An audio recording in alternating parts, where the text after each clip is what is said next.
What is up, everybody? Thank you for joining me for another Pathfinder Kingmaker tutorial / tips and tricks. This is Jay Dumont. Warning, there may be some spoilers in terms of events and what characters your party can recruit, so beware of that. If you don't want to see that, then just turn the video off. But it's going to be light on that sort of thing. So this is just going to be a very basic kingdom management explanation. So as you can see, I'm in worried state, and that's not too good. We receive a -1 to all kingdom checks, which means our events get taken at a -1 penalty. But for the most part, I've been managing it pretty well, and I've kind of figured out how to do it. Now, I'm going to try to explain in general. So what your general idea will be, you want to start by building buildings in your capital. While you're doing this, you're going to complete the events that pop up as best you can. But at the beginning of the month, you're also going to want to take some time and rank up your advisors. When you build buildings, you raise the kingdom stats. For every 20 that you raise a stat, say I raise community to 20, and then to 40, 60, 80, you could then rank up your advisor and rank up that stat. So what this does, let's say I support the treasurer's endeavors. It'll take 14 days that will pass quickly, but it'll take his +16 to a +19 perhaps. So then he'll have better success when he goes out for the events.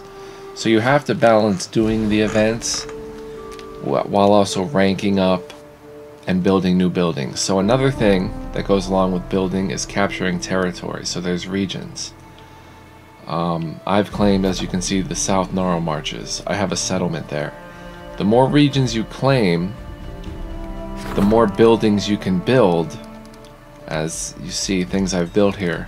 Thus the kingdom stats are improved even more. So once the kingdom stats are improved more, then you can repeat the process of ranking up your advisors. Ranking up your advisors is very important because you don't want them to fall behind on the difficulty checks of the events. Because when you get an event, let's say the Master of Pain, you see it has a difficulty check of 20. So if I send Lindsay to do this, let's say, she's going to roll a d20 +15, so she only has to roll a 5 or better to meet this check. But that's because I ranked her up to a 15. If, say, my character was Ekendio with a +11, then he'd have to roll a 9 or better, so it makes it a little tougher. If I had a character that was +5 only, then he'd have to roll 15 or better, and that's going to be a tough one to accomplish. So you want to do the problems first and the opportunities when you can.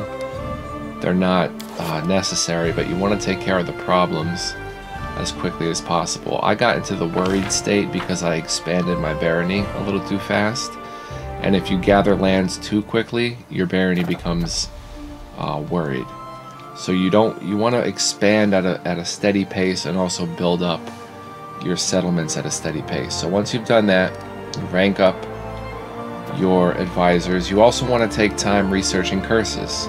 There's a lot of curses into the game, so you can research into them, and this is going to raise your divine and arcane stats, which is going to help you. But keep in mind, you'll also want to rank up the person that looks into the curses after a while too. So you want to keep ranking up so you don't fall behind too much. And then the other stuff is just kind of little things you can do here and there. Now for your advisors, I have all 10 of the positions filled. You can pick any advisor and pick the person you want, and just keep in mind that if you disagree with them too often, they will leave their position and never come back. So in this game, I had Jihad leave his position just because I disagreed with him one too many times on his solutions. So make sure when you put your advisors in here, you put people that you would agree with when they make their decisions. Or at least you won't go against them too much, because that could be problematic. You can see the map. the areas that I've claimed. I did expand a little too fast, and each area can have one settlement that you build. So as you build a settlement, you get to build more buildings there, raising the kingdom stats again, and then you can rank up. Now also, after a while, you can then, once you have enough villages, you can increase your capital to a town. I believe once you have 3 villages, you can increase it to a town. And then when you have 3 more villages, you can increase one of your villages to a town, and then your capital to a city after a while. I think you have to have a few towns to upgrade it to a city. So it all kind of works together, but you have to find the time to do these things. You know, if there's nothing really pressing going on in your kingdom and you kind of have what I call room to breathe, if there's not like an invasion of some sort or something, that you have to pay attention to what people tell you. If they say, oh my goodness, something really crazy is happening and you have to look into it ASAP or we're in a lot of trouble, then you have to look into it. You can't mess around with ranking people up and stuff like that. So you look into it and say you complete a chapter and they say, wow, phew, that was close, now we have some time to breathe. Okay, that's when you're going to want to rank up the most. And I suggest doing it in the beginning of the month, so when those 14 days pass, then you'll have all your events that you can put into priority. So that is pretty much it. There's not a lot other to it. The main important thing, in my opinion, is ranking up those advisors, because once the DC checks, the difficulty checks, start getting pretty high. See, this is very bad. She'd have to roll a perfect 20. But that's just because I just got the espionage unlocked, so I have to do a lot of ranking up with Jethal. Unfortunately, I can't right now because I'm in important kingdom events. That, not events in this manner, but actual events in the game itself. I'm doing a certain quest that has to be taken care of now. So that will just have to go unclaimed. So I'll just either ignore this or won't even handle it. But if you have a problem that has a high difficulty check, you're going to want to make sure that you've been ranking up your advisors. That's the most important thing. As long as you rank up those advisors, you're going to pass more checks than you will fail. And that keeps your kingdom pretty well. I was serene for the most part, and then it went to stable. And because I expanded a little too fast, it went to worried. So this is my second run with the game. The first time my kingdom was actually crumbling because I didn't know anything. I didn't know what I was doing. But now that I have a grip on it, it's a lot easier to manage. Another thing, when you're out on the world map, say exploring, I'm going down here, you can click the kingdom button in the bottom right corner and handle events from there. So you can enlist people to do the events from the world map. You can't rank them up. You have to physically be in the capital to rank them up, along with a few other things. And then, you know, there's economy improving things that you can do. You can always have someone improve the economy while you're ranking up or doing other events. There's training that you can do to increase the stats of characters and their ability to pass the difficulty checks.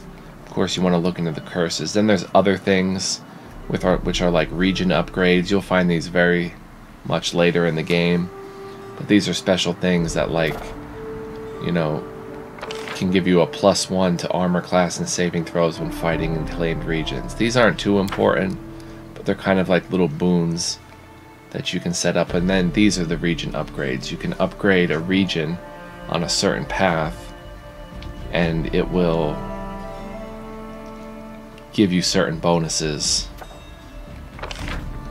You know, this would give a +5 to resolve any situation with the Magister or High Priest in this region of the Stolen Lands, and provide a +5 competence bonus to knowledge, arcana, and lore religion everywhere as you explore throughout the kingdom. So things like this you'll want to check out later in the game. But the key point as you start out, build as many buildings as you can, and also after you build a settlement, go visit it pretty much immediately, because each settlement will have one or two unique crafters that shows up in the settlement themselves. So you go to the settlement, you talk to them, you may have to do a small quest for them, and then they'll have you build their building. Like here, I built Dragon's Armor Workshop and Shania's Workshop of Exotic Curiosities. Once you build those, they'll start bringing you gifts, and you can even request special items from them. So if I want a hand axe, I can ask Dragon to make me a hand axe and things like this, and they'll bring you gifts. But the important thing about the gifts too is that if you don't feel you're going to use them, you can sell them, and you can buy building points from Hasuf in the capital. So that's what I would recommend. Buy building points whenever you can, and build up these settlements with as many buildings as you can muster, so that each settlement is full of buildings that are raising your stats and giving you bonuses. And then eventually, you know, you'll turn it into a town and then a city. So that's the basics. Visit the settlements, rank up your advisors, build buildings, take over lands, but not too fast. Take over a land and then build up the village. And then take, you know, the curses are going to give you little bonuses that you want to check out. And that'll just usually send one person. It'll take maybe 60 days. But in the meantime, you can do other events. And at the end of the month, you know, pick the events you want to handle. And you can even rank up at the end of the month after you've assigned the characters to the events you want to complete. You can rank up, and then the more you rank up, you know, the better the stat bonuses are going to be, the better the bonus. So she'd go from a plus 15. Now it will pass 14 days in your kingdom right away. So that's why you don't want to do this in times of peril in the kingdom, and also really at the end of the month. It's generally not that recommended. You could, if you've got all your events taken care of and people assigned to them, then you could rank up, and then, but you have to physically be in the capital. But this will take her to like a plus 18, so she'd be much better, be able to handle the events much better. And that's pretty much it. Pick the advisors that you like. There's a handful of them in the game besides your main characters. There's, you know, like the storyteller and other people that can do things. So pick them, rank them up, buy building points, sell your magical items that you don't think you're going to use. But be careful, if you do think you're going to use them at some point, then go ahead and keep them in your stash. But if you think, well, I'm probably never going to use this and it's worth a good amount of money, then go ahead and sell it, buy a bunch of building points, and build up your villages as well as you can. And keep repeating that process until you've built a city, a capital city. And then once you build the city, you know, you're really doing well, and things are going good. So try to handle your kingdom business when you're not doing intense quests that require you to be there ASAP. Even not just the main quests that are timed, but if a companion comes to you and says, quick, we have to go here, they're not going to wait long for us. Well, then you should go there and not be ranking up your characters, because you don't want to miss that window of opportunity, because everything is timed in the game. So time is a factor, and you want to spend it very wisely. Another tip is you don't want to rest that much. Use rations, which only makes your resting 9 hours, because if you hunt, sometimes hunting itself could take 13 hours, and then plus 9 hours of rest on top of that. So time is valuable. You'll want to try to keep your party in good health as you explore this map, and you know, try to not abuse rest, because it will put a damper on your kingdom.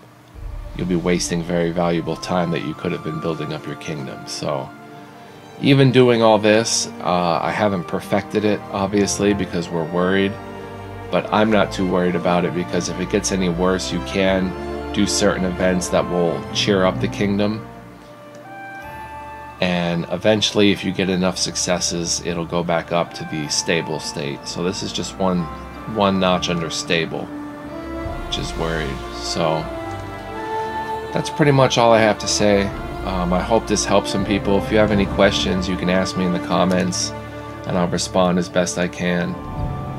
Feel free to ask me whatever you like about the game. I've played for over 420 hours, according to Steam. I've played a lot of the game, in my second run in chapter 5 right now, and I've been able to keep the kingdom afloat so far. So let me know if you have any questions. Feel free to press the like button if you like this video, want to see more tips and tricks videos for the game.